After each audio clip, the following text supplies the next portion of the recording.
ॐ नमो भगवते वासुदेवाय।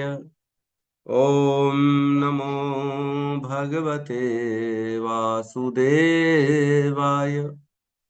ॐ नमो भगवते वासुदेवाय। यः स्वानुभावम् अखिलं श्रुतिसारमेकम् आध्यात्मदीपम् अतितीर्षितां तमोऽन्धम् संसारिणां करुणयः पुराणगुह्यं तं व्याससूनम् उपयामि गुरुमुनीनां। नारायणं नमस्कृत्य नरं चैव नरोत्तमं देवीं सरस्वतीं व्यासं ततो जयमुदीरये। श्रवणतां स्वकथा कृष्ण पुण्यश्रवणकीर्तिनः हृदयन्तस्थो हि अभद्राणि विधुनोति सुहृत् नष्ट प्रायेषु भद्रेषु नित्यं भागवत सेवया भगवती उत्तम श्लोके भक्तिर्भवति नैष्टिकी। श्रवतः श्रद्धया नित्यं गृणतश्च स्वचेष्टितं कालेन नातिदीर्घेण भगवान् विशते हृदि। कृष्णाय वासुदेवाय देवकी नंदनाय च नंदगोपकुमाराय गोविन्दाय नमो नमः। नमः पंकजनाभाय नमः पंकजमालिने नमः पंकजनेत्राय नमस्ते पंकजांग्रिये। जय श्री कृष्ण चैतन्य प्रभु नित्यानंद श्री अद्वैत गदाधर श्रीवासादि गौर भक्त वृंद। हरे कृष्णा कृष्णा कृष्णा हरे हरे राम राम राम हरे हरे कृष्ण कृष्ण कृष्ण हरे राम राम हरे हरे कृष्णा कृष्णा कृष्णा हरे राम राम हरे हरे। हरे कृष्णा। सभी का स्वागत है विशेष राम जन्म कथा में। तो कल हमने फर्स्ट डे श्रवण किया कि कैसे भविष्यवाणी होती है और कैसे जो है पहले तो दुखी है राजा दशरथ, है ना। राजा दशरथ दुखी हैं। ये कथा कौन सुना रहा है? ये नहीं नहीं, अभी पहले राजा दशरथ दुखी हैं। उन्होंने अपने मंत्रिमंडल को बुलाया और सभी को कहते हैं, ऋषियों को मंत्रियों को, कि मैं अप्रसन्न हूँ, मैं ऐसा दिखावा नहीं कर सकता प्रसन्न रहने का। मेरे अप्रसन्न रहने का कारण है कि मेरे पास कोई पुत्र नहीं है।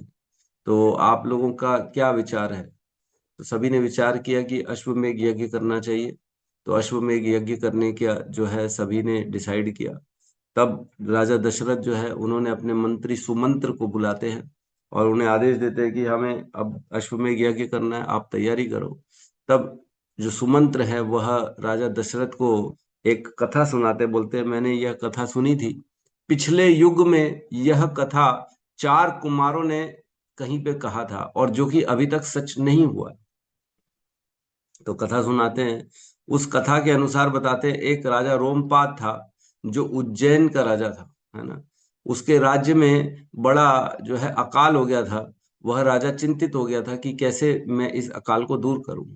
तब उनके यहाँ के ऋषियों ने उनको सलाह दिया कि आप जो है अपनी पुत्री शांता का विवाह ऋषि श्रृंग से कर लो। अब शांता कौन है? शांता वही पुत्री है जिसे उन्होंने दशरथ अपने मित्र से लिया था। दशरथ की पुत्री थी शांता, जो अपने मित्र रोमपाद को उन्होंने दे दी थी।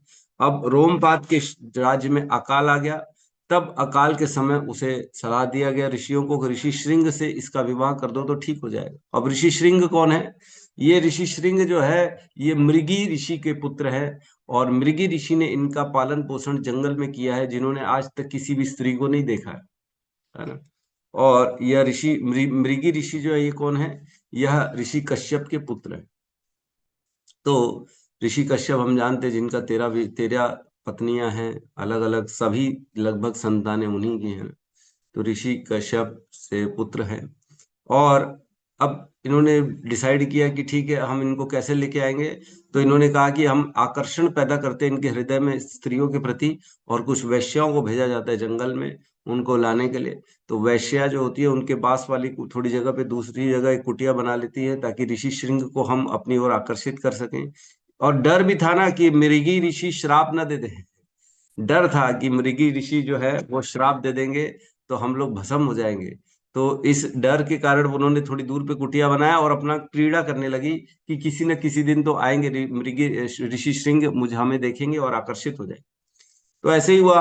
कुछ दिन बाद ऋषि श्रृंग आकर्षित हो गए उन्हें देख के कि इतने सुंदर सुंदर पुरुष कौन है, क्योंकि उन्होंने आज तक स्त्री को देखा भी नहीं था। तो आकर्षित हो गए और उन्होंने जानबूझ के उनके साथ आलिंगन वगैरह किया, ताकि उनको और जो है उत्साह के उनके और अंदर जो है ना काम वासना का उत्पन्न किया जाए। तो रात भर बेचारे सो नहीं पाए और अगले दिन उनके कुटिया में गए सेवा लेने के लिए। तब उन्होंने उनको अच्छे अच्छे पकवान मिठाइयाँ वगैरह खिलाई। तो वो बेचारे ऋषि श्रृंग जो निर्दोष हैं, जिन्होंने आज तक स्त्री को नहीं देखा, जिन्होंने आज तक पकवान मिठाइयाँ नहीं खाई, कंद मूल फल इत्यादि खा के उन्होंने अपना जीवन यापन किया, वो बुरी तरह से आकर्षित हो गए स्त्रियों के प्रति, काम वासना उत्पन्न हो गई। तब उन जो है जो स्त्रियां थी, वैश्य थी, उन्होंने बोला कि आप हमारे साथ हमारे घर को चलिए, हम आपको और स्वागत करेंगे। तब ऋषि श्रृंग उनकी बात मना न कर पाए और उनके साथ वो राजा रोमपाद के राज्य में आ गए। राजा रोमपाद ने उनका स्वागत किया, उनको जो है बहुत उत्साह पूर्वक उनका स्वागत किया, उनको जो है सेवा करी। फिर उनसे उन्होंने जो है अपनी पुत्री शांता का विवाह कर दिया, क्योंकि काम बादशाह में वैसे ही वो वैसे ही ज्यादा उसमें घुस प्रवेश कर चुके थे। और फिर उन्होंने इनसे अभय दान का मांगा कि मुझे अभय प्रदान कीजिए, ताकि आपके पिताजी भी मुझे जो है श्राप न दें और आप भी किसी भी तरह से हमें जो है गलत ना समझें। तो उन्होंने अभय दान भी दे दिया। फिर इस प्रकार जो ऋषि श्रृंग वहीं उसी राज्य में रहने लगे, है ना। हम यहाँ तक पहुंचे थे कल। इसके आगे आज हम पढ़ते हैं, प्रवेश करते हैं। तो ये कथा सुना ही रहे थे सुमंत्र, है ना। तो सुमंत्र ने कहा कि यह कथा के बाद जो है, जो चार कुमार है, उन्होंने कहा कि यही जो है ऋषि श्रृंग अपना राजा दशरथ का अश्वमेध यज्ञ करेंगे, है ना। तो ये बताने के लिए इन्होंने ये कथा सुनाई थी। तब जब ये कथा सुन लेते हैं दशरथ, तो दशरथ प्रसन्न हो जाते हैं और दशरथ कहते हैं कोई बात नहीं, राजा रोमपाद तो मेरा परम मित्र है, मैं स्वयं जाके उसे इस बात की आग्रह करूंगा कि वो अपने दामाद ऋषि श्रृंग को आज्ञा दे, और वो ऋषि श्रृंग आके हम जो जिस डिसीजन पे बैठे हैं कि अश्वमेध यज्ञ हमको करना है, उस अश्वमेध यज्ञ को हम उसी ऋषि श्रृंग के द्वारा ही कराएंगे, है ना। तो यह चार कुमारों ने जो है कथा सुनाई थी कि ऋषि श्रृंग के द्वारा जो है अश्वमेध यज्ञ कराया जाएगा राजा दशरथ से, जिससे चार पुत्र उत्पन्न होंगे। तो इस प्रकार सुमंत्र ने अपनी कथा को समाप्त किया। तब राजा दशरथ जो है वह बड़े उत्साही हो गए और वह अंगराज जो है, जो राजा रोमपाद का राज है उज्जैन में, वहां चले गए। तो पहले होता था, जाते थे, तो वह एक सप्ताह तक वहां पे रहे, राजा रोमपाद के पास वहां गए। राजा रोमपाद ने उनका स्वागत किया और उनके साथ बढ़िया बढ़िया जो है समय बिताया। एक सप्ताह होने के बाद जब मीटिंग हुई, तब राजा रोमपाद कहते हैं अब बताइए आपका आने का उद्देश्य क्या था। तो हमारे यहाँ आजकल ऐसा होता है, जाते हैं और अपने काम की बात करते हैं सीधा सीधा। तो पहले ऐसा नहीं होता था। पहले जाते थे, काम की बात बाद में, पहले मिलना जुलना, 4-6 दिन रहना, एक दूसरे को समझना, समय बिताना, है ना, सेवा लेना सेवा देना, गिफ्ट लेना गिफ्ट देना, ये सब होता था। फिर उसके बाद काम की बात पे आते थे, है ना। पहले काम की बात नहीं होती थी। आजकल हम लोग इतने मतलबी है, हमारे पास समय नहीं है एक दूसरे के लिए, केवल जाते हैं अपना अपना काम निकाल लेते हैं। क्या भाई काम बताइए, काम समय मत मत खराब करिए, आप अपना भी हमारा भी मत समय खराब करिए, क्योंकि हृदय में प्रेम ही नहीं है किसी के लिए, है ना। सब एक दूसरे से केवल जल रहे हैं इस संसार में। इसके पास मेरे से ज्यादा, उसके पास मेरे से ज्यादा। सोचो, जिसने अपनी पुत्री दे दी अपने दोस्त को मंगने पे, कौन देता है? कोई भी नहीं देता आजकल। तो इतना पहले प्रेम होता था आपसी में। तो यहाँ पे एक सप्ताह रहने के बाद, अतिथि सत्कार का आनंद लेने के पश्चात, उन्होंने अपने मित्र से कहा, रोमपाद ने, मैं दीर्घकाल नहीं, दशरथ महाराज ने कहा, मैं दीर्घ काल से विषाद ग्रस्त हूँ, क्योंकि अपने प्रख्यात वंश को कायम रखने हेतु मुझे अभी तक पुत्र की प्राप्ति नहीं हुई है। अतः मैं आपसे याचना करता हूं कि आप ऋषि श्रृंग को अयोध्या भेजकर मेरी ओर से अश्वमेध यज्ञ संपादित करने की आज्ञा दे। तो इस प्रकार उन्होंने उनसे रिक्वेस्ट करी राजा रोमपाद से। और राजा रोमपाद जो कि इनके मित्र थे, और ऋषि श्रृंग एक्चुअल में तो दामाद दशरथ का ही हुआ ना, क्योंकि शांता उनकी पुत्री है। तब राजा रोमपाद ने कहा, अरे आप ऐसी क्यों जो है बात कर रहे हैं? ऋषि श्रृंग तो आप ले जाइए, आप ही के दामाद है, आप ही की पुत्री है शांता, आप बिल्कुल ले जाइए, हमारी तरफ से कोई रोक टोक नहीं है। आप अश्वमेध यज्ञ संपन्न करिए। तब राजा रोमपाद ने आज्ञा दी ऋषि श्रृंग को, और ऋषि श्रृंग का जो है उनसे भेंट कराई दशरथ महाराज से, कि ये वाकई में आपके असली ससुर ये है, इनकी ही पुत्री है शांता जिससे आपका विवाह हुआ है, और आप जो है इनके यहाँ जाइए और इनके यहाँ अश्वमेध यज्ञ को संपन्न करिए। तब जो है इनकी आज्ञा पाके ऋषि श्रृंग जो है दशरथ के साथ अयोध्या आ जाते, अयोध्या आ जाते हैं। तब उसके बाद दोनों जो है लग जाते हैं, और दोनों ने क्या किया, अश्वमेध यज्ञ की तैयारी करी। ऋषि श्रृंग जो है इसने, क्योंकि बचपन से जंगल में रहते थे, अपने पिता मृगी ऋषि से उन्होंने बहुत ज्ञान लिया था, और इस प्रकार उन्होंने अश्वमेध यज्ञ को पूर्ण प्रक्रिया के साथ, पूरे प्रोसेस के साथ तैयार कराना स्टार्ट किया, जिसमें पूरे पृथ्वी से अनेक अनेक राजाओं को इनविटेशन भेजा गया। इनविटेशन में देखिए क्या लिखा है, बड़ा सुनकर आश्चर्य होता है। विश्व भ्रमण, तो अश्वमेध यज्ञ के लिए राजा जनक को भी निमंत्रण भेजा गया। राजा जनक कौन है? राजा जनक सीता के पिता हैं, उनको भी निमंत्रण भेजा गया। क्यों? क्योंकि यह भविष्यवाणी की गई थी कि राजा जनक की पुत्री से राजा दशरथ के पुत्र का विवाह होगा, ये भी भविष्यवाणी की गई, तो उनको भी इनविटेशन भेजा गया।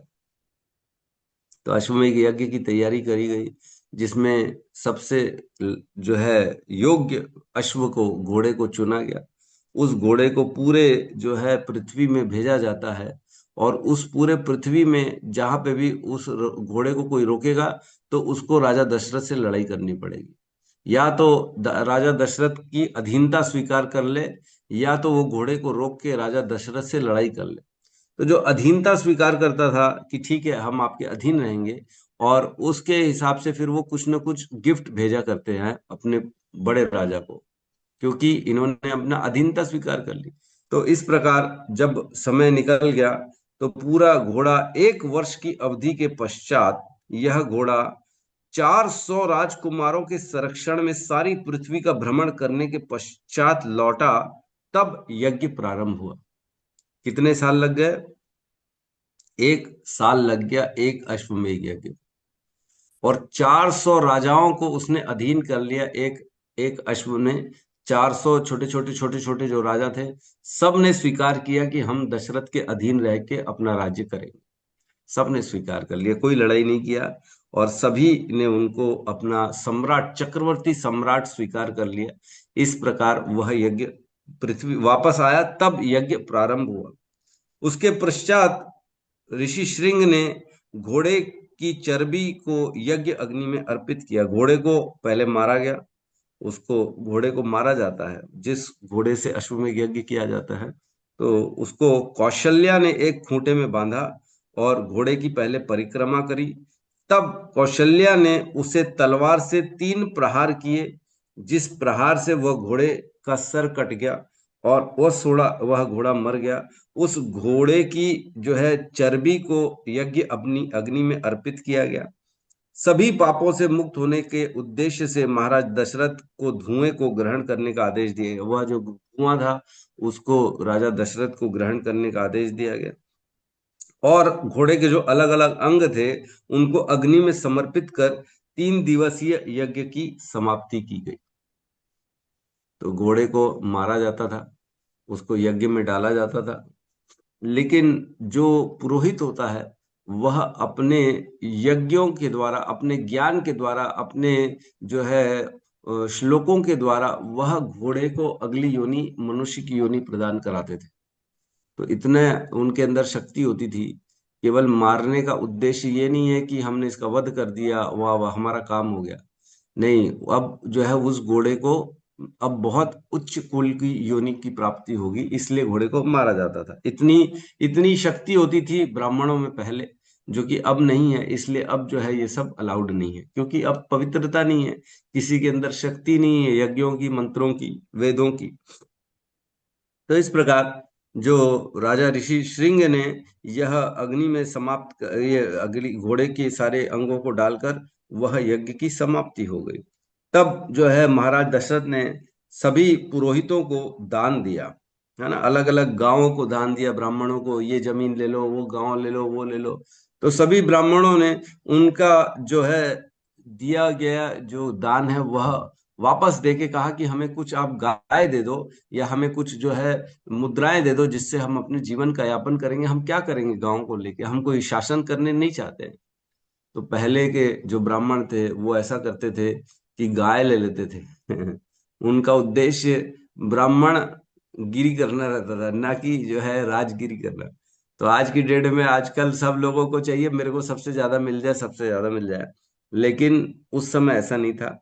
उन्होंने जो है अपने वापस किया और उन्होंने बोला मुझे हमें गाय दे दो या कुछ स्वर्ण दे दो, ताकि हम अपना ग्रह पालन करें, और हमें इससे ज्यादा हमारे को कोई आकांक्षा नहीं है। तो एक बार की बात है, जब शिव जी ने अपना ना घर बनाया था। शिव जी पार्वती के कहने पे घर बनाया उन्होंने। बहुत पार्वती ने रिक्वेस्ट करी कि अरे हम कब तक इस कैलाश में ऐसे ही रहते रहेंगे, हमें भी एक घर चाहिए, एक घर बने प्यारा सा। तब शिव जी ने जो है अपना घर बनवाया एक सुंदर सा। और वह घर की जो है गृह प्रवेश यज्ञ के लिए एक ब्राह्मण को बुलाया गया, रावण को बुलाया गया कि तुम आओ और ये हमारा घर प्रवेश करवाओ। तो ब्राह्मण जो ये रावण है वो आया था, उसने यज्ञ संपन्न किया और गृह प्रवेश की सारी प्रक्रिया कराई, क्योंकि रावण जो था शिव जी का जो है उपासक था। तो शिव जी ने बोला मेरा ही शिष्य है रावण, उसी को बुला लेते, अच्छा ब्राह्मण है, उसको सब मालूम है, उसी से यज्ञ करवा लेते। तब यज्ञ करवा लिया।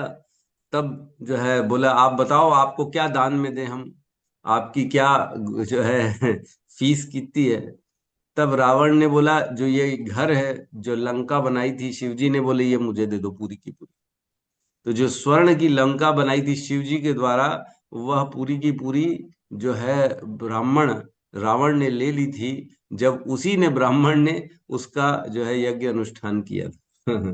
तो एक ब्राह्मण ऐसा है जो पूरा मूल ही ले लेता है सब। और यहाँ पे ब्राह्मण है जो है उन्होंने सब वापस कर दिया कि नहीं नहीं हमें कुछ नहीं चाहिए, हमें तो आप केवल जो है दक्षिणा दे दो, गाय दे दो, ताकि हम अपने जीवन का यापन कर सकें। तो इस प्रकार ब्राह्मणों ने अस्वीकार कर दिया। उसके बाद जब ये यज्ञ हो गया, तब ऋषि श्रृंग ने डिस्कशन किया दशरथ महाराज से, और बोले आपके पुत्र की कामना है तो मैं आपके लिए एक पुत्रेष्टि जो है ना, पुत्र कामेष्टि यज्ञ करता हूं। जिसे ये पुत्रेष्टि यज्ञ भी कहा जाता है, पुत्र कामेष्टि यज्ञ भी कहा जाता है। तब ऋषि श्रृंग ने बोला दशरथ महाराज को कि यज्ञ वेदी बनी हुई है और आपकी इच्छा एक्चुअल में पुत्रों की है, तो मैं पुत्र कामेष्टि यज्ञ आपके लिए करता हूँ। तो बड़े प्रसन्न हो गए महाराज दशरथ, और उन्होंने तुरंत इस प्रस्ताव को स्वीकार कर लिया। और इन बिटवीन अब जब पुत्र कामेष्टि यज्ञ चालू हो गया, अब इन बिटवीन बता रहे हैं देवता गण की बात चल रही है। अब ऊपर के लोगों की बात चल रही है, नीचे कामेष्टि यज्ञ चल रहा है, अब ऊपर बात चल रही है। सभी देवतागण इंद्र सूर्य चंद्र इत्यादि ये सब घबरा के ब्रह्मा जी के पास आए। ब्रह्मा जी के पास सब लोग पहुंचे हैं। वो क्या बोल रहे हैं, उन्होंने कहा हे पितामह, आपके आशीर्वाद से रावण इतना अधिक शक्तिशाली हो गया है, वह किसी से भी अब पराजित नहीं हो रहा, वह हम सबको सताने लगा है।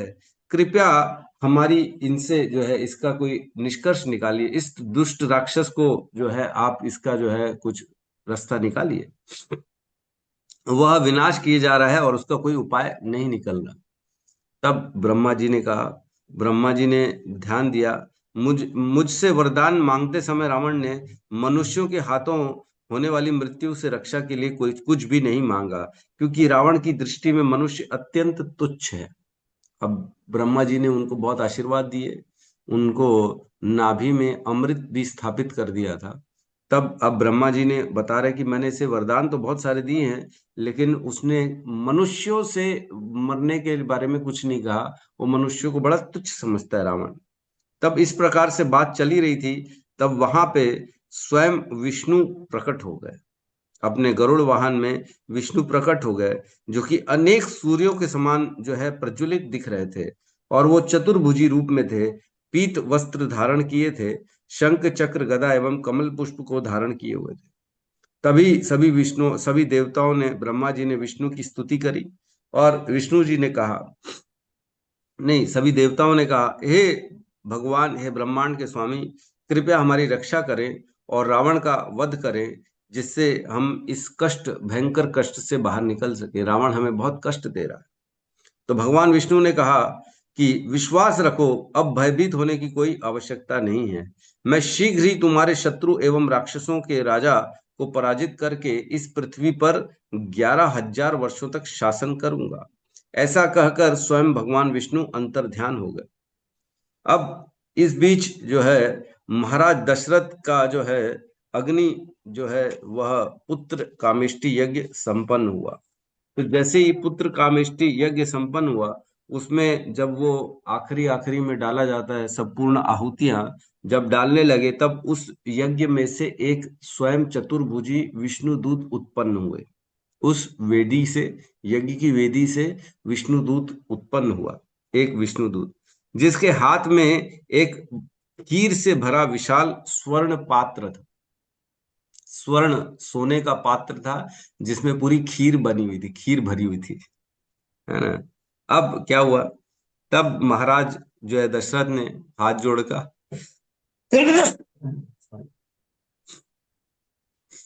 महाराज दशरथ ने हाथ जोड़ा, उनको प्रणाम किया, उनकी परिक्रमा करी, और उनको उनको पहले लगा कि ये शायद स्वयं विष्णु है।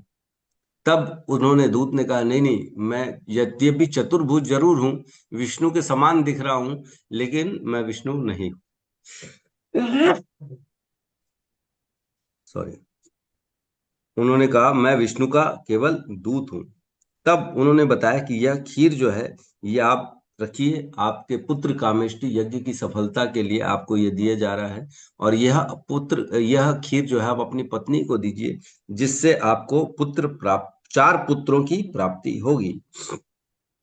तो इस प्रकार बड़े प्रसन्न हो गए महाराज दशरथ।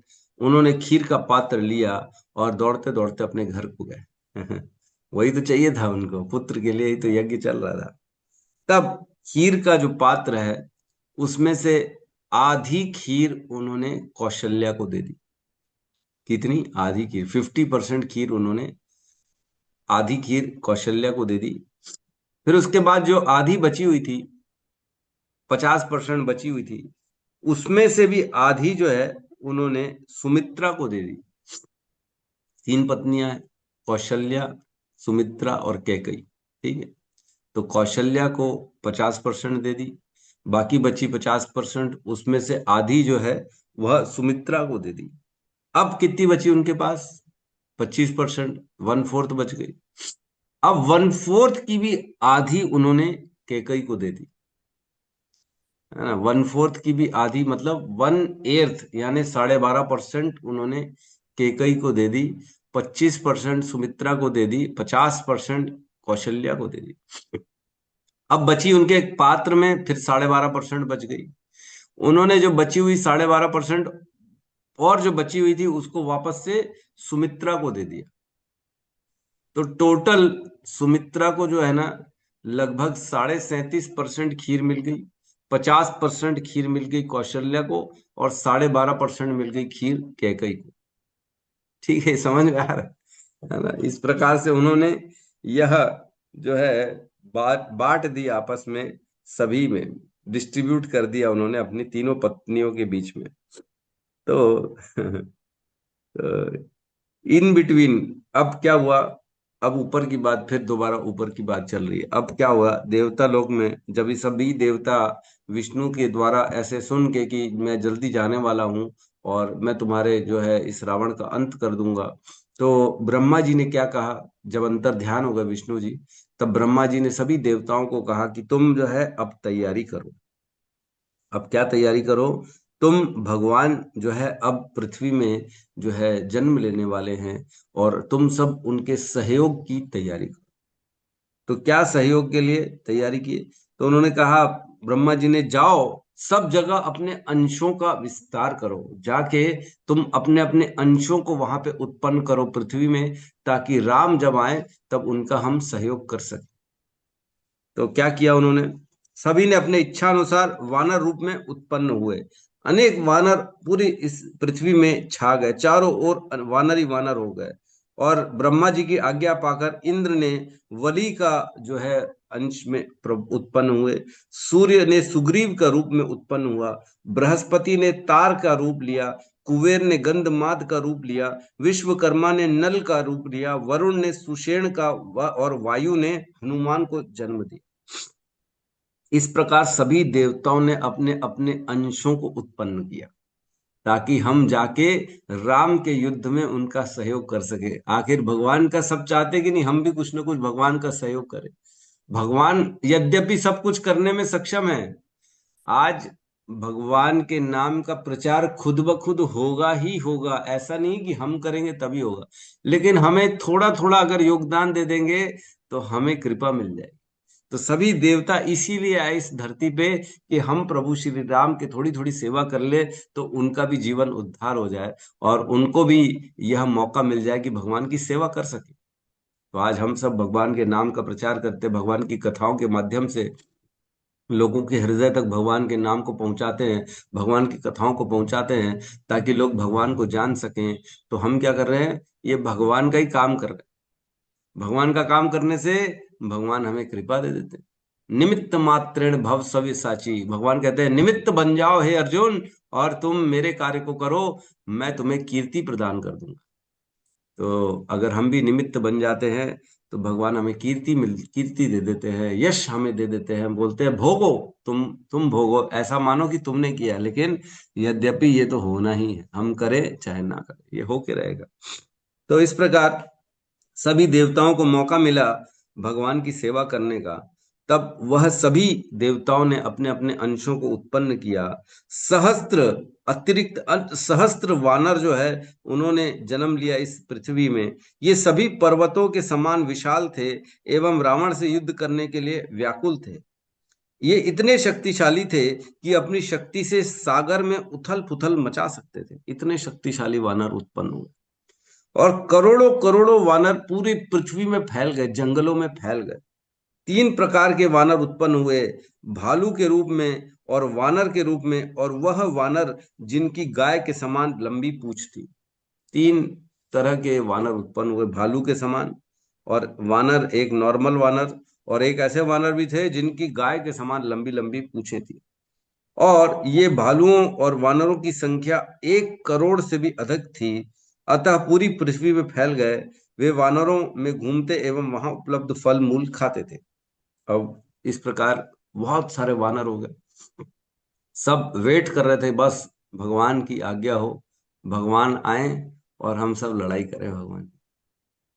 देखो, आज जब हम पढ़ रहे तब पता पड़ रहा है कि वानर कौन थे। ये सब देवता थे। और ये सब आए क्यों थे, क्योंकि उनके पता था कि भगवान आने वाले हैं और हमें कैसे भी करके भगवान की सेवा करनी है। वो वेट कर रहे हैं पूरी पृथ्वी में कि भगवान आए और हम उनका सहयोग करें और उनके साथ लड़ाई करें रावण। उनको पहले से ही मालूम था भगवान रावण जो है, भगवान राम रावण का ये वध करने वाले। तो वेट नहीं किया जाता है, हमारा कोई लीडर आए जिसके लीडर के अंतर्गत हम भी रह के ये काम करें, वो काम करें, ये काम करें। तो भगवान ने जो है इस प्रकार सभी को मौका दिया अपनी सेवा करने का। तो पुत्रेष्टि यज्ञ पूर्ण होने के पश्चात 12 माह हो गए। 12 मास के गर्भ धारण के बाद जो है चैत्र मास के शुक्ल पक्ष में 9वीं तिथि के दिन कौशल्या मैया ने एक बालक को जन्म दिया। हरि हरि बोल। तो किसको जन्म दिया? प्रभु श्री राम को कौशल्या माँ ने 12 मंथ की गर्भ धारण करने के बाद जन्म दिया। 9 महीने का नहीं है, है ना, 8 महीने का भी नहीं है, 10 महीने का भी नहीं है, 11 महीने का भी नहीं, 12 महीने क्लियर लिखा है। 12 माह की गर्भ धारण करने के बाद कौशल्या ने एक बालक को जन्म दिया, है ना। तो क्या कहते हैं? हैं? लगन ग्रह बार तिथि सकल भय अनुकूल, चर डाक अचर हर्ष जुतः राम जनक सुख मूल। राम जन्म सुख मूल। तो ब्रह्मा जी ने क्या किया? समस्त जो तारे ग्रह नक्षत्र को अनुकूल बना दिया। अब भगवान आने वाले, जब भगवान आते हैं तब ये नक्षत्र, ये तारे, ग्रह, ये सारी चीजों को अनुकूल कर दिया जाता है, क्योंकि भगवान आने वाले हैं। इसलिए चैत्र मास के शुक्ल पक्ष की नवमी तिथि को प्रभु श्री राम उत्पन्न हुए, तो सारे ग्रह नक्षत्र तारे इत्यादि सबको ठीक कर दिया गया। और वह दिव्य शिशु के नेत्र एवं अधर लाल थे, भुजाएं लंबी थी, तथा वह सभी मंगल चिन्हों से अलंकृत था। कौशल्य का पुत्र भगवान विष्णु की आधि शक्ति का प्रतिनिधित्व करता था। अब इसमें लिख रहा है विष्णु की आधि शक्ति इनके अंदर थी, ऐसा लिखा गया है। ठीक है, क्योंकि आधी खीर पिए थे आधी शक्ति हो गई। पता नहीं अब क्या है कारण। और कह रहे हैं शीघ्र ही दशरथ की कनिष्ठतम रानी कैकई ने भगवान विष्णु की 1/4 शक्ति का प्रतिनिधित्व करने वाले एक पुत्र को जन्म दिया। तो तुरंत ही, शीघ्र ही 1/4 शक्ति वाले कैकई ने भरत को जन्म दिया। पहले राम का जन्म हुआ, फिर उसके बाद कैकई ने शीघ्र, उसके बाद जल्दी भरत को जन्म दिया। और फिर जो है सुमित्रा ने 2 दिन के बाद, आफ्टर 2 डेज, जो है जुड़वा बच्चों को उत्पन्न किया, जो थे लक्ष्मण और शत्रुघ्न। पहले राम जी का जन्म हुआ, फिर उसके तुरंत बाद भरत जी का जन्म हुआ कैकई के माध्यम से, और सुमित्रा ने 2 दिन के बाद फिर लक्ष्मण और शत्रुघ्न को जन्म दिया। इस प्रकार चारों जो है पुत्र उत्पन्न हो गए, और दशरथ महाराज बड़े बड़े खुश हो गए तो प्रभु श्री राम का प्रकट हो गया। हरि हरि बोल, हरे कृष्ण। तो इस प्रकार सभी पुत्र जो थे वो बड़े ही तेजस्वी थे, और वो सभी भगवान विष्णु की शक्ति के अवतार थे। उनके पास भगवान विष्णु की शक्तियां थी, और वो अयोध्या में 1 मास तक, 1 महीने तक इस बात का जो है विशाल जो है फेस्टिवल मनाया गया कि 4 पुत्र उत्पन्न हो गए राजा दशरथ को। तो इस प्रकार बहुत लंबे समय तक यह सेलिब्रेशन चला अयोध्या में, और दशरथ महाराज बड़े प्रसन्न हो गए, और उन्होंने जो है आगे क्या किया।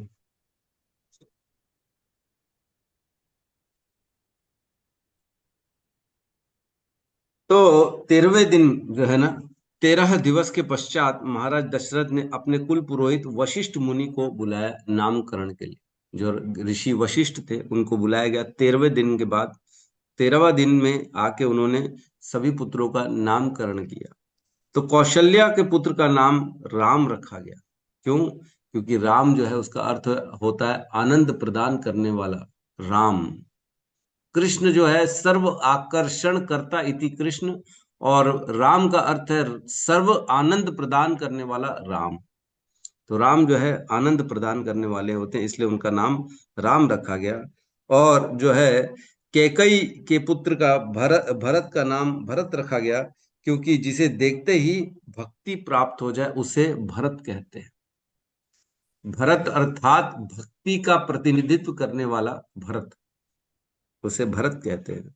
और फिर लक्ष्मण और जो है शत्रुघ्न का नामकरण किया गया।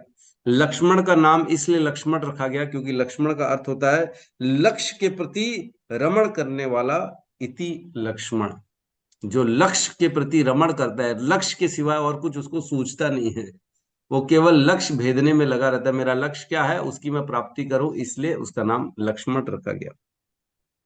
और चौथे शत्रुघ्न का नाम रखा गया शत्रुघ्न, क्योंकि शत्रु के हंता करने वाले, शत्रु के हंता को शत्रुघ्न कहते हैं।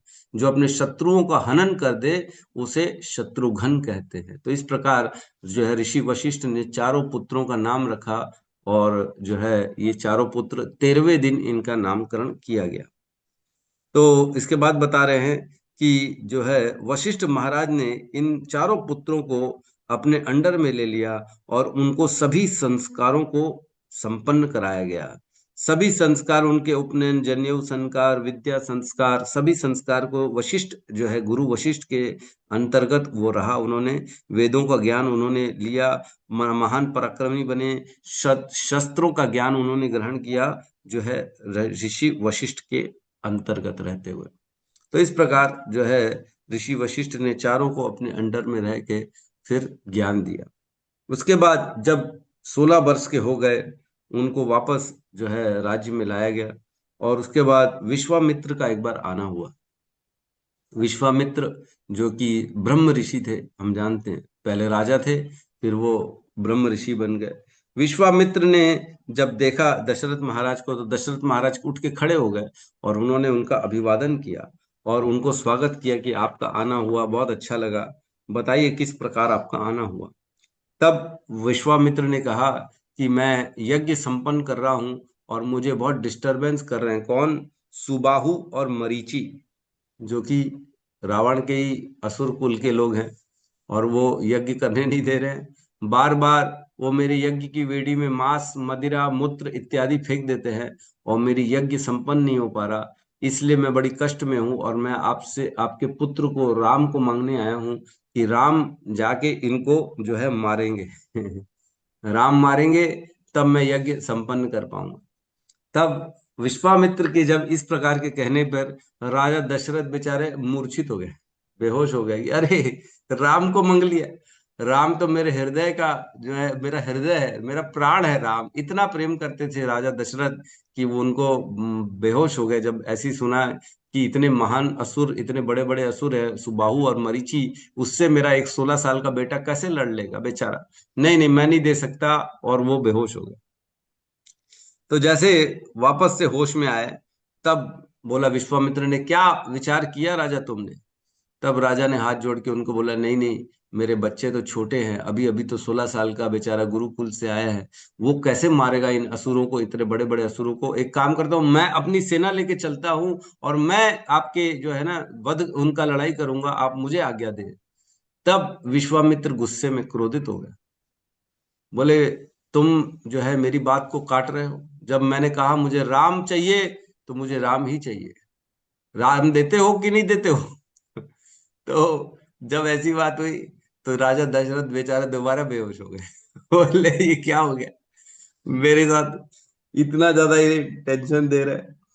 तो 16 साल के राम के लिए उन्हें बड़ी टेंशन हो गई। और फिर जब दोबारा उनको उठाया गया, जो है राजा दशरथ को थोड़ी देर में उनको होश आया, तब देखा दोबारा विश्वामित्र मेरे सामने खड़े हुए और क्रोधित है, एकदम क्रोध में।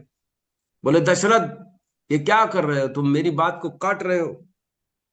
तब क्या हुआ, तब उसी समय वहां पे जो है राजा, जो उनके गुरु वशिष्ठ है, उन्होंने दशरथ को समझाया। दशरथ को कहा कि हे दशरथ, तुम चिंता मत करो।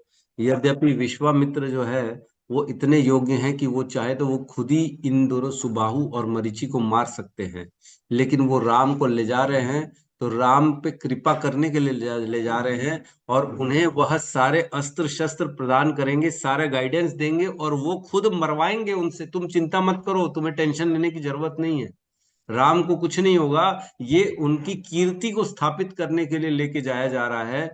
तब जाके राजा दशरथ ने उनको अलाउ किया कि ठीक है विश्वामित्र जी, हम आपको हाथ जोड़ते हैं, गलती हो गई, आप ले जाइए मेरे पुत्र राम को। तो इस प्रकार राम को ले जाते हैं, और राम को जैसे ही ले जाते हैं, तब उन्हें थोड़ी दूर में जाते ही उन्हें मंत्र सिखाते हैं, है ना। ऐसे मंत्र सिखाते हैं जिससे उन्हें बल और अति बल नामक दो मंत्र सिखाया। बल और अति बल, इन मंत्रों को सीखने के पश्चात अब राम में क्या हुआ, वृद्धावस्था एवं थकान का प्रभाव से मुक्त हो जाएंगे। अब उनको बुढ़ापा नहीं आएगा और उनको किसी भी बात की थकान नहीं होगी। और दूसरे मंत्र से क्या होगा, अतुलनीय बुद्धि और शक्ति प्राप्त करेंगे। इस प्रकार उन्होंने दो मंत्र सिखाए। और कहते हैं, यद्यपि मुझे ज्ञात है कि ये गुण तुम्हारे अंदर पहले से ही विद्यमान है, तथापि तुम्हारे लाभ हेतु मैंने ये तुम्हें मंत्र सिखाया। विश्वामित्र कहते हैं, ये मुझे मालूम है कि तुम्हारे अंदर ऑलरेडी ये क्वालिटी है, फिर भी मैं तुम्हें देना चाहता हूँ। देते हैं ना। भगवान के पास सब कुछ है, क्या नहीं है भगवान के पास, फिर भी हम भोग लगाते हैं, प्रभु एक रोटी तो स्वीकार कर लो, प्रभु कुछ तो स्वीकार कर लो। उनको जरूरत थोड़ी है, फिर भी हम देते हैं, ताकि प्रेम संबंध स्थापित हो, भगवान हम पे कृपा करे। भगवान को कुछ नहीं चाहिए, फिर भी हम देते हैं। पत्रम पुष्पम फलम तोयम यो में भक्त्या प्रणश्यति तद हम भक्तिरुपृतम अश्नामि प्रयत आत्मनः। भक्ति के द्वारा, प्रयत्न करके, आत्मा के द्वारा हम भगवान को देते हैं, ताकि भगवान स्वीकार करे। क्या? पत्र, पुष्प और फल और तोयम, यही स्वीकार करते, और कुछ स्वीकार नहीं करते। इस प्रकार जो है विश्वामित्र उनको ले जाते हैं और अनेक अनेक विद्याएं देते हैं, और अनेक अनेक आसुरों की जो है उनके द्वारा जो है मारा जाता है, और उनको, प्रभु श्री राम को धनुष बाण इत्यादि सब दिया जाता है उनके द्वारा। तो उनके धनुष का नाम कोदंड था, है ना। प्रभु श्री राम के जो है धनुष का नाम कोदंड था। और इस प्रकार आगे जाते हैं, और जो है अनेक अनेक जो है मरीचि को और तारका को, पता नहीं किसको किसको वो और मारते हैं। तो सुबाहु का वध करते हैं, मरीचि का वध करते हैं, और जो विश्वामित्र की कृपा मिलती है उनको अनेक अनेक जो है शस्त्र मिलते हैं, और उनको ज्ञान मिलती है, शक्ति बढ़ती है। तो इस प्रकार जो है फिर अपने कार्य संपन्न करा के फिर वापस छोड़ जाते हैं विश्वामित्र प्रभु श्री राम। तो ठीक है, हरे कृष्णा। यहाँ पे हम आज प्रभु श्री राम की कथा को संपूर्ण करते हैं। उनके केवल जन्म की कथा थी, फिर आगे दिन कभी और दिन और किसी कथाओं को लेंगे। तो आशा करता हूँ ये कथा अद्भुत रही होगी, और मेरे को नहीं लगता कि सबको इसकी जानकारी होगी, हो भी सकता है, कोई बड़ी बात नहीं। विष्णु का अवतार है। और जैसे लक्ष्मण जी जो है वो हम कहते हैं भगवान का शीश नाग का अवतार है। तो बाकी जैसे प्रभु जी भरत और शत्रुघ्न जी है वो किन के अवतार है प्रभु जी? लिखा तो है विष्णु के अवतार है, विष्णु के अवतार है। भरत और शत्रुघ्न। हैं? विष्णु, विष्णु के अवतार है दोनों, लक्ष्मण अपना ये शत्रुघ्न भरत, ये लोग। तो शेषनाग एक्चुअल में राम, और जो है अपना ये प्रभु कृष्ण और बलराम, इनका एक्सपेंशन ही है। जो है हम जानते हैं शेषनाग जो है बलराम जी हैं। तो ये दोनों जो है हर युग में आते हैं, और जैसे क्या कहते हैं, राम के साथ लक्ष्मण, और चैतन्य महाप्रभु के साथ नित्यानंद महाप्रभु, और कृष्ण के साथ बलराम, इस रूप में ये दोनों रहते हैं हमेशा साथ में। लेकिन इन्हीं की जैसे विष्णु पुरुष अवतार लेते हैं विष्णु के रूप में, तब विष्णु का एक्सपांशन बन के जो है शत्रुघ्न आते हैं और भरत आते हैं। थैंक यू प्रभु जी। Yes, thanks. यस, रिपु निशान नाशन प्रभु जी। हरे कृष्ण प्रभु जी, दंडवत प्रणाम। प्रणाम प्रभु जी, हरे कृष्ण। प्रभु जी, एक शंका समाधान है। हमने ये जो सुना है, जाना है, पढ़ा है कि भगवान जो है वो अवतारी होते हैं, अवतार होता है, उनका जन्म नहीं होता है। तो यहाँ पर जो बताया कि वो कौशल्या के गर्भ से उन्होंने जन्म लिया, तो ये क्या चीज है प्रभु जी? जब वो भगवान है, विष्णु के साक्षात होता है, तो गर्भ से क्यों जन्म ले रहे हैं? क्योंकि भगवान कृष्ण भी जो थे वो भी उन्होंने मतलब जैसे सामान्य मनुष्य का गर्भ धारण होता है उस तरह नहीं है। तो यहाँ भगवान ने फिर माता कौशल्या के गर्भ से क्यों जन्म लिया प्रभु जी? देखो ऐसा है, भगवान जो है कृष्ण भी जन्म यद्यपि लेते तो नहीं है, उसमें जब डीप में हम जाते हैं ना वर्णन में, तब हमें पता पड़ता है कि जो कृष्ण है वह गर्भ को आदेश करते हैं, माया को, जो माया होती है उनकी, वह योग माया जो है उस गर्भ में हवा को भर देती है, और ऐसा प्रतीत होता है कि यह गर्भ में गर्भवती है। यद्यपि उस गर्भ के अंदर भगवान नहीं होते, ये सब कष्ट भगवान नहीं झेलते हैं, गर्भ का धारण नहीं करते, गर्भ में नहीं जाते हैं। लेकिन ऐसा संसार को दिखाने के लिए वह वायु को प्रवेश कराया जाता है, और जब जैसे ही समय आता है तब भगवान प्रकट हो जाते हैं, उस समय एज अ शिशु प्रकट होते हैं। तो यह गूढ़ रहस्य है, जो हमें गुरुओं के माध्यम से पता पड़ता है, कि भगवान गर्भ धारण, गर्भ में नहीं जाते हैं, और वो प्रकट और अप्रकट होते हैं। तो हम प्रभु श्री राम का भी ऐसे ही समझेंगे कि 12 माह का जो गर्भ था उसके अंदर भगवान नहीं थे। भगवान तो बाद में प्रकट हुए, और यह लीला करने के लिए लोगों को जो है भ्रम में डालने के लिए ये सब किया जाता है। हरे कृष्णा। ठीक है, धन्यवाद प्रभु जी। धन्यवाद। हरे कृष्णा। यस रितिका माता जी। हरे कृष्ण प्रभु जी। प्रभु जी, विश्वामित्र ने मतलब श्री राम भगवान को दो क्या मंत्र दिए थे? हाँ, बल। कौन कौन से दो मंत्र दिए मैंने बताया?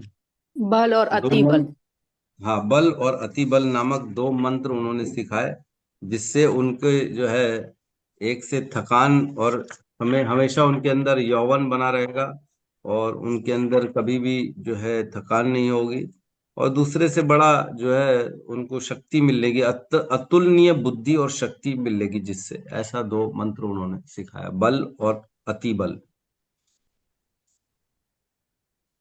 ठीक। प्रभु जी, मतलब विष्णु भगवान के मतलब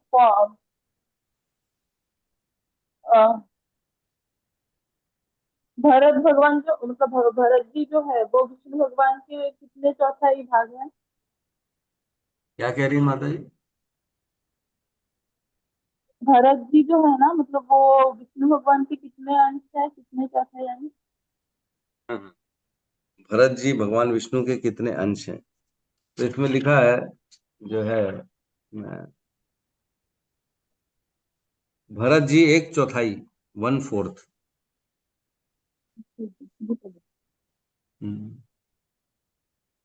यस सावित्री माता जी। हरे कृष्णा प्रभु जी, बहुत बहुत धन्यवाद। पहले तो आपका बहुत बहुत धन्यवाद प्रभु जी। हमें मालूम ही नहीं था कि हमने तो यही सुना था कि प्रभु लक्ष्मण सोए ही नहीं 14 साल तक वनवास में। और प्रभु जी, मेरा दूसरा प्रश्न है, ये मंत्रा किसकी अवतार थी जो इतना उसका चलता था? मंथरा तो उनकी दासी थी ना, कैकई की, है ना, तो कैकई की तो दासी थी। प्रभु जी, अच्छा ठीक है, ठीक है। और प्रभु जी, जब ये सब 15 लोग को तो भगवान राम अपने साथ ही लेके चले गए, तो उनको तो हाँ, भगवान पूर्ण रूप से मिल गए। फिर वृंदावन हाँ। में ये सब ये किस लिए आए हैं? वो लोग ने तो अपना रोल पूरा किया था, ये लोग क्या करते हैं? अरे तो अंश तो है ना, आखिर बंदरों के अंश तो है, उन्हीं की संप्रदाय है, उन्हीं के बच्चे हैं। आज अगर पिता भक्त होगा तो उनके पुत्रों पे भी तो उनका जो है कुछ ना कुछ असर आएगा। पिता तो चला गया भगवत धाम, लेकिन बच्चे भी जो रहेंगे वो तो आखिर भक्त बनेंगे ना, उनका भी तो कुछ ना कुछ कृपा मिलेगी उन्हीं वंश में उत्पन्न होने के कारण। तो इस प्रकार बंदरों को पे विशेष जी कृपा करते हैं कृष्ण, और उनको जब कृष्ण आते तब उनको माखन खिलाते हैं, उनके ऊपर उनके लिए चोरियां करते हैं, माखन खिलाते हैं कि ये बंदर वही अंश है, वही सब है जिनके कारण मैंने फिर राम जब बना था तब वो युद्ध को जीता था मैं। तो इस प्रकार भगवान की। बहुत यस।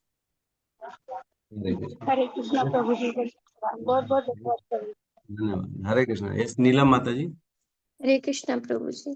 प्रभु हरे जी, जैसे आप बताए कि जितने देवी देवता लोग थे वो लोग जब रावण से मतलब परेशान थे तो वो भगवान के पास गए बोलने के लिए कि हम दुखी हैं।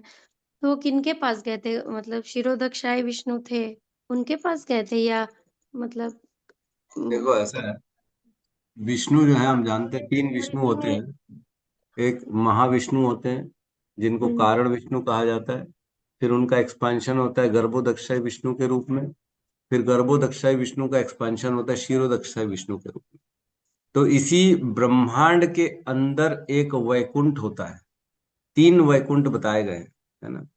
3 वैकुंठों में एक वैकुंठ जो है हमारे ब्रह्मांड के अंदर होता है, जहां सभी देवी देवता हम देखते हैं ना विष्णु के पास जाते हैं मदद मांगने के लिए, कुछ भी कारण होता है तो एक क्षीरोदक्षाई विष्णु का वैकुंठ है, जहाँ साक्षात क्षीरोदक्षाई विष्णु बैठते हैं, और वहां पे क्षीरोदक्षाई विष्णु उन सभी के प्रॉब्लम को सॉल्व करते हैं, है ना।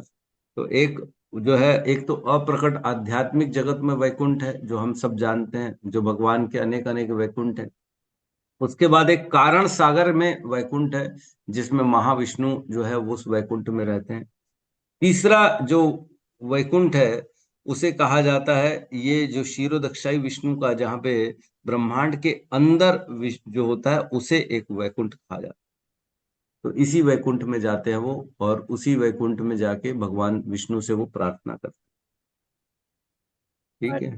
जो राम जी जो आए वो, जैसे हम एक श्लोका पढ़ते हैं ना कि इते चांस कला पुंस वाला कृष्णस्तु भगवान स्वयं, तो उसमें यही है कि मतलब जो कृष्ण है वो भगवान स्वयं है, बाकी जितने हैं वो सब उनके अंश हैं, मतलब अवतार है उनके। तो जो राम जी थे वो भी भगवान के अंश रूप में ही थे, या साक्षात वो भी भगवान ही आए थे? देखिए, ऐसा है कि हम जानते हैं कृष्ण और राम में भेद नहीं है बहुत ज्यादा। कृष्ण से जितने भी अंश उनके निकलते हैं वो कृष्ण के जैसे ही रहते हैं। जैसे एक मोमबत्ती से दूसरी मोमबत्ती जलेगी तो दोनों में क्या भेद होगा क्या? कोई भेद नहीं होता। दोनों में समान रूप से प्रकाश होता है, समान रूप से शक्ति होती है। बस एक कारण है, दूसरा उसी के कारण उत्पन्न हुआ, लेकिन है सेम टू सेम, दोनों में कोई भेद ही नहीं। वैसे ही कृष्ण के जितने भी अंश होते हैं ना, स्वा अंश जिन्हें कहा जाता है, वो सब भगवान के समान ही होते हैं, कोई भेद नहीं होता। बस यही है कारण कि सबका सबके कारण उत्पन्न होने का कारण कृष्ण है मात्र। तो चाहे राम हो, हम पढ़ते हैं ब्रह्म समेत राम आदिशु मूर्तिषु कला निमयते। तो इस प्रकार सभी जो होते हैं वो कृष्ण से उत्पन्न होते हैं, तो उनमें भेद यद्यपि नहीं है। और जैसे कि बोलते हैं कि जितने भी भगवान के अवतार होते हैं वो सब क्षीरोदक्षाई विष्णु से आते हैं, तो जितने भी अवतार हुए वो मतलब क्षीरोदक्षाई विष्णु के ही अंश हैं, मतलब एक तरह से कह सकते हैं। नहीं नहीं नहीं, ऐसा नहीं है। देखिए, ब्रह्मांड में प्रवेश करने का एक मेथड होता है ना। जैसे एक फैक्ट्री है, उस गेट से सभी लोगों को आना रहता है अंदर, ठीक है। तो उसमें से मालिक भी उसी गेट से अंदर आएगा, चाहे लेबर भी उसी गेट से आएगा, चाहे और कोई बाहर गेस्ट आ रहा है उसी गेट से फैक्ट्री के अंदर आएगा। उसी प्रकार ब्रह्मांड के अंदर प्रवेश करने का एक जो है ना एटिकेट होना चाहिए। तो भगवान उसको मेंटेन करते हैं, तो कभी ब्रह्मा जी के थ्रू आते हैं, कभी विष्णु के थ्रू आते हैं इस ब्रह्मांड के अंदर। तो भगवान ऐसे जो है, ये मतलब इसका अर्थ ये नहीं है कि विष्णु ही उनको प्रकट करने वाले हैं, ऐसा अर्थ नहीं होता।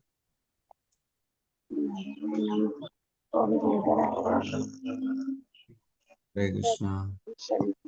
कंफ्यूज सॉरी, आपका म्यूट हो गया। कहिए माता जी, नीलम माता जी क्या कह रही हैं? मैं ये कह रही हूँ कि थोड़ा सा कंफ्यूजिंग सा लग रहा है कि उतना अच्छे से समझ में नहीं आ रहा है, ये इसको एक दिन आप अच्छे से समझा दीजिए डिटेल में। देखिए, हमने ना इसका पूरा वर्णन जो है पहले स्कंद के तीसरे अध्याय में पूरा जहाँ पे ये सारा एक्सपेंड हमारा डिटेलिंग हुई है ना, ये केवल तीसरे अध्याय में विष्णु और अनेक भगवान के 24 जो है ना अवतार, उसी का वर्णन हुआ है। उसमें सभी चीजों पर डिस्कशन हमने किया हुआ था ऑलरेडी दूसरे स्कंद पहले स्कंद के तीसरे अध्याय में, जहाँ पे डिस्कशन हुआ है कि भगवान कृष्ण सभी को प्रकट करते हैं, और कैसे सभी का जो है विभिन्न भगवान के अंश है वो प्रकट होते हैं, कैसे ब्रह्मांड में प्रवेश करते हैं, और कैसे वो अपना जो भी है, जो भी उद्देश्य से इस धरती पे आते हैं उस उद्देश्य को पूरा करते हैं। तो आपका प्रश्न ये है कि विष्णु के थ्रू आते हैं कि एक बार आपका एग्जैक्ट क्या कंफ्यूजन है, आप बताइए मेरे मेरा को, मैं प्रयास कंफ्यूजन कर। ये है प्रभु जी कि जैसे जितने भगवान लोग हैं, वो कहते हैं ना कि क्षीरोदक्षाई विष्णु ही सभी अवतारों के स्रोत हैं। तो मतलब भगवान के जितने भी अवतार हुए हैं वो क्षीरोदक्षाई विष्णु से आते हैं, या जिनके रोम छिद्र से ये ब्रह्मांड का निर्माण हुआ है, कर्णोदक्षाय विष्णु, गर्भोदक्षाय विष्णु और क्षीरोदक्षाय विष्णु, ये तीनों जो जिनसे हुए मतलब कृष्ण से जो आए हैं, तो उनसे आते हैं, या फिर ये मतलब क्षीरोदक्षाय विष्णु से आते हैं, ये है। देखिए, अब ऐसा है कि वराह जैसे भगवान उत्पन्न हुए हैं ना, तो वो तो ब्रह्मा जी से उत्पन्न हुए थे, आपको मालूम होगा। ये उनके नाक से। तो हाँ, ब्रह्मा जी के नाक से उत्पन्न हुए, तो विष्णु जी का कहाँ रोल हो गया उसमें? हुआ क्या? नहीं। फिर भगवान को तो कोई रीजन नहीं है ना कि केवल मैं क्षीरोदक्षाई विष्णु के थ्रू ही आऊंगा, ऐसा तो नहीं। ऐसा कहीं लिखा भी नहीं है कि केवल क्षीरोदक्षाई विष्णु से ही सभी भगवान के अंश उत्पन्न होते हैं, ऐसा तो है भी नहीं। आप जब 24 अवतार पढ़ेंगे तो उसमें समझ में आएगा, ऐसा नहीं है। तो ऐसा कहना, मेरे को नहीं लगता ऐसा कहीं पे लिखा भी है कि केवल क्षीरोदक्षाई विष्णु के माध्यम से भगवान अपने अंश के रूप में उत्पन्न होते हैं, ऐसा तो कहीं नहीं लिखा है। बट एक ये जगह ठीक लिखा है। होता है प्रभु जी कि सारे अवतारों के स्रोत क्षीरोदक्षाय विष्णु से ही सारे अवतार, ऐसा तो एक जगह मैं पढ़ी थी, भागवतम हम्म में, फर्स्ट कैंटो में ही पढ़ी थी। हम्म।